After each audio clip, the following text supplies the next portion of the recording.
trusting teams. I went on a business trip to Las Vegas, and they put me up at the Four Seasons out there, which is a beautiful hotel. And one of the reasons it's a wonderful hotel is not because of the fancy beds. Any hotel can buy a fancy bed. The reason the Four Seasons is a fantastic hotel is because of the people who work there.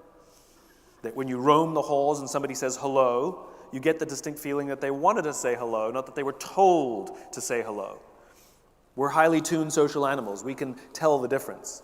It's like we can always tell when someone's working on commission, right? You can kind of feel it, right? We can tell the difference when somebody's genuinely being friendly or not. They happen to have a coffee bar in the lobby there at the Four Seasons in Las Vegas, and one afternoon I went and bought myself a cup of coffee. And there was a barista working that day named Noah.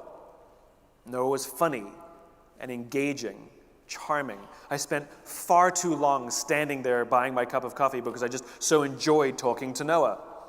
So, as is my nature, I asked Noah a question. I said, "Do you like your job?" And without skipping a beat, Noah said, "I love my job."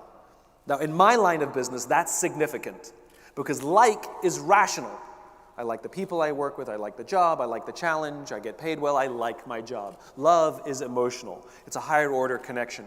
Do you love your wife? I like her a lot, right? There's a difference. Noah said, "I love my job." My ears perked up. He has an emotional connection to this company. This is interesting. So I immediately follow up and I said, "Tell me specifically what the Four Seasons is doing that you would say to me you love your job." Without skipping a beat, Noah said that throughout the day, managers will walk past him and ask him how he's doing, ask him if there's anything that he needs to do his job better. Not just his manager, any manager. And then he also said, "I also work at Caesar's Palace. And there, the managers walk past us and catch us when we're doing things wrong and make sure that we're making the numbers and performing. And there I like to just keep my head below the radar and get through the day and collect my paycheck." He said, "Only at the Four Seasons do I feel I can be myself." This is the exact same human being. And yet the customer service experience that we would have meeting him at one hotel or the other will be profoundly different, not because of the person, but because of the leaders, because of the leadership environment in which he's been asked to work. I get this question all the time. "Simon, how do we get the most out of our people?" They're not a towel. We don't wring them out to see how much we can get out of our people. It's a flawed question, which means we're going to get flawed answers. The correct question is, how do we create an environment in which our people can work at their natural best? And the answers will be profoundly different. If you do not have trusting teams, what you do have is a group of people who show up to work every single day lying, hiding, and faking. Remember, a trusting team is when people feel safe. It's a trusting team is when people feel they can be vulnerable amongst their own. They can raise their hand and say, "I made a mistake." Or, "You've promoted me to a position where I don't really know what to do. I think I need more training." Or, "I'm having troubles at home and it's affecting my work." Or, "I'm scared." Or, "I need help." Without any fear of humiliation, without any fear of retribution. In fact, they say these things with confidence that their leader, their boss, their colleagues will rush to them to support them. If you do not have trusting teams, what you have is a group of people who show up to work every day who will hide mistakes for fear of getting in trouble. They will not admit that you promoted them to a position and they actually have no clue what they're doing. They're going to just keep faking it. They would never tell you that they're suffering undue stress because of something that's happening at home and that it's affecting their work. They're not going to tell you that they're scared, and they're definitely not going to ask for help for fear that they'll find themselves on some short list for the next round of redundancies. And eventually, cracks will show up, and eventually the organization will break. Not because of the people, but because of the leaders leading those people. We know what this looks like in the extreme. I'm sure you all remember a couple of years ago, United Airlines had an incident where they dragged a paying customer off their aircraft with a broken nose, broken teeth, and a concussion. I feel sorry for every single member of that crew because 100% of them knew that that was the wrong thing to do, but none of them spoke up. None of them intervened because they feared getting in trouble more than doing the right thing. They did not work on trusting teams. This was not an anomaly. This was a steady build over the course of years that eventually culminated in an event like that. I was witness to a scene that played out years before with United Airlines that gave a flag that something was wrong. A scene played out in front of me as I was preparing to board a plane where one of the passengers attempted to board the aircraft before their group number was called, which, as you all know, is a serious crime.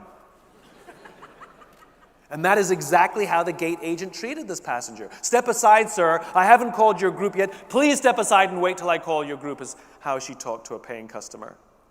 And so I spoke up. I said, "Why do you have to talk to us that way? Why can't you talk to us like we're human beings?" And she looked me in the eye and said, "Sir, if I don't follow the rules, I could get in trouble or lose my job." What she revealed to me is that she does not feel safe in her own organization. Her leaders do not trust her to do the job for which she's been trained to do. And guess who suffers? Company, customer, and her. The reason we love flying Virgin Atlantic, for example, is not because they have some magical formula to hire all the best people. It's because the people who work there feel safe in their own jobs. They feel trusted to do the job for which they've been trained to do. And guess who benefits? Customer, company, and the people who work there. It is a leader's responsibility to set an environment. Leadership is not about being in charge. Leadership is about taking care of those in your charge. Leaders are not responsible for the results. They're responsible for the people who are responsible for the results. And if you get the environment right, you get people like Noah. If you get the environment wrong, you get people like Noah. It's not the people. It's the leaders. Almost always when there are performance issues, almost always when there are customer service issues, it's so rarely the people. Yes, we have anomalies, of course. But if on balance you find that there's issues, it's almost always the leadership and the leadership environment, and usually it's the lack of trusting teams.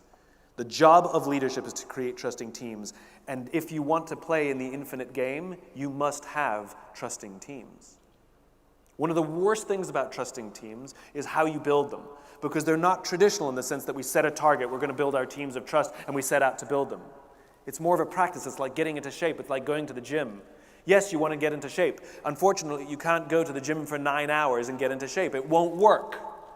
But if you commit yourself to go to the gym every single day for 20 minutes, 100% you'll get into shape. "Simon, how long is it going to take me to get into shape?" "I don't know." And that's the problem.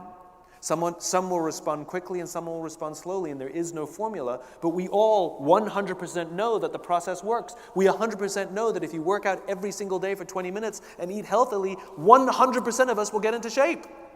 It's the same in leadership. There's no 5 magical things that I can tell you to do. There's no one-day course you can go take or one offsite you can have with your team, and all of a sudden they become trusting teams.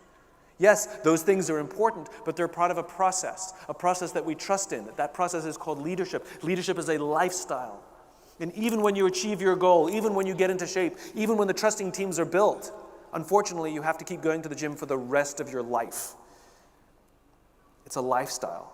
Leadership is a lifestyle. And the purpose of that lifestyle is to produce teams who take care of each other, who love each other, and feel valued and valuable in the organization where they work. That is your job.